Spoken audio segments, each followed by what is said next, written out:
40% आबादी वाला यह पिछड़ा का बेटा बिहार का मुख्यमंत्री बने। तेजस्वी जी एक झूठ का आवरण बनाकर डबल इंजन की सरकार में बिहार में क्राइम का ग्राफ बढ़ रहा है। कुछ लोग कह रहे हैं कि 2024 में जंगल राज पार्ट 2 का आगमन। देश के क्राइम रिपोर्ट का जो आंकड़ा है उस आधार पर न बात कर सकते हैं कि हवा हवाई कोई बात कर। श्रेय लेने का मामला जहां तक आता है तो श्रेय तो कोई भी ले सकता है, और अति पिछड़ों को राहत नहीं राहत चाहिए। इसके ऊपर ऑलरेडी भ्रष्टाचार का आवरण। देखिए, बिहार विधानसभा चुनाव के भी 1 साल बचे हैं, लेकिन सुगबुगाहट अभी से तेज होने लगी है और देख सकते हैं किस तरीके से सासाराम में जनवादी पार्टी का यहाँ पर प्रशिक्षण शिविर का आयोजन किया गया था और पार्टी का विस्तार किया जा रहा है। क्या कहेंगे, आज यहाँ पर पार्टी का विस्तार किया जा रहा है, कार्यक्रम का आप लोग आयोजन किए हैं। यहाँ जनवादी पार्टी का 2 दिवसीय पदाधिकारी प्रशिक्षण शिविर था। इस शिविर के माध्यम से कार्यकर्ता पदाधिकारी जनवादी पार्टी को डिजिटली सांगठनिक ढंग से बूथ लेवल तक कैसे मजबूत करेंगे, इसकी पूरी कार्य योजना बनाई गई और उस कार्य योजना को लेकर के कार्यकर्ता अपने यहाँ अपने अपने जिलों में जाएंगे। और अति पिछड़ों को राहत नहीं राहत चाहिए, ये जनवादी पार्टी का मंत्र है, क्योंकि हम ऐसा मानते हैं कि कर्पूरी ठाकुर के बाद इस बिहार का मुख्यमंत्री कभी कोई अति पिछड़ा का बेटा नहीं बना।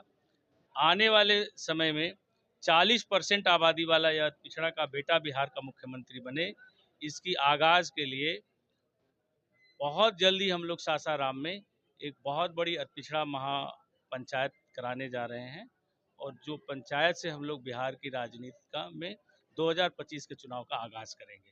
सीधा सवाल है, आपकी पार्टी जनवादी पार्टी का चुनावी राजनीति जो नीति है वो क्या होने वाली है, क्या है?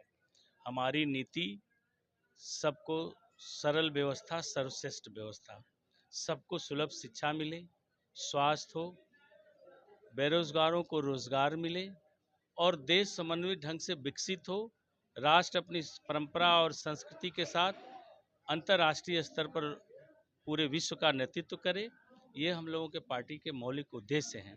और आज हम लोग जिस उद्देश्य से यहाँ बैठे हैं, अपनी पार्टी और अपने संगठन को कैसे बिहार की राजनीति में मजबूत करेंगे और कैसे एनडीए का मजबूत सहयोगी बनेंगे, एनडीए की मजबूत आवश्यकता बनेंगे, इसके लिए संगठन को कैसे और मजबूत किया जाए, इसके लिए ये कार्यशाला थी और आज वह 2 दिवसीय कार्यशाला संपन्न हुई। रोजगार की बात आप भी कर रहे हैं, रोजगार के बाद तेजस्वी यादव भी कहते हैं इन्होंने बड़ा रोजगार दिया है, बड़ा दावा करते हैं, क्या कहेंगे, किस तरीके से टक्कर देंगे आप लोग? तेजस्वी यादव जी की सरकार नहीं थी, सरकार नीतीश कुमार जी की थी। जो सरकार का नेतृत्व करता है, योजनाएं उसकी होती हैं, उसके सहयोगियों की नहीं होती हैं। और श्रेय लेने का मामला जहां तक आता है तो श्रेय तो कोई भी ले सकता है। बिहार का जो मुख्यमंत्री है वो तय करता है कि बिहार को क्या देना है, वो अपनी कैबिनेट से पास कराता है और वो कैबिनेट में प्रस्ताव लाता है और पास कराता है।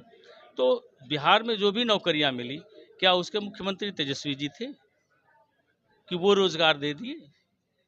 तेजस्वी जी एक झूठ का आवरण बना करके बिहार में सरकार बनाना चाहते हैं, जबकि उनके ऊपर ऑलरेडी भ्रष्टाचार का आवरण है, बलात्कार का आवरण है, जंगल राज का आवरण है, हत्याओं का आवरण है। उनकी सरकार में बिहार ने जो झेला है वह बिहार के लोगों के मन मस्तिष्क पर अभी भी बना हुआ है, वो उतरने वाला नहीं है। और जिस तरह से एनडीए ने बिहार को सुधारा है, वह प्रक्रिया बिहार के लोग आगे बढ़ाते रहेंगे। जंगल राज का आप भी जिक्र कर रहे हैं, जिस तरीके से डबल इंजन की सरकार में बिहार में क्राइम का ग्राफ बढ़ रहा है, कुछ लोग कह रहे हैं कि 2024 में जंगल राज पार्ट 2 का आगमन हो गया है, क्या कहेंगे? आप देश की क्राइम रिपोर्ट को पढ़िए ना, आप देश के क्राइम रिपोर्ट का जो आंकड़ा है उस आधार पर न बात कर सकते हैं कि हवा हवाई कोई बात करेगा। क्राइम रिपोर्ट में बिहार किस स्तर पर है देश में? बिहार में जो क्राइम कंट्रोल हुआ है वो देश के सारे राज्यों से तेज गति से हुआ है। आप इस तरफ क्यों नहीं जा रहे हैं? आप इस तरफ क्यों नहीं जा रहे हैं कि बिहार विकास दर में सबसे ज्यादा प्रगति करने वाला स्टेट है? आप इस पर चर्चा क्यों नहीं कर रहे हैं? तो निश्चित तौर पर जनवादी पार्टी इन सारे इश्यूज को अलग रखते हुए हमारी पार्टी बिहार की राजनीति में कैसे मजबूत ताकत बने, इसके लिए हम लोग अपनी नीतियों के आधार पर पार्टी के संगठन को खड़ा कर रहे हैं।